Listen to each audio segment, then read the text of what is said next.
Con bê chặt. Bê hơi tắt này. Chọn bê trắng chọn.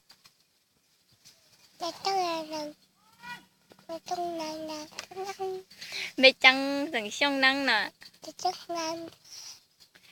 Bê trắng. Hơi tắt này. Thôi mà hãy sẵn chung mà. Bê trắng rồi. Bê tắt này. Ủa nhưng bê trắng cho năng chỉ thức. Bê trắng sẵn chung năng nè. Tắt này. Con bé bê chặt. Bê. Mấy bê hùa gì à?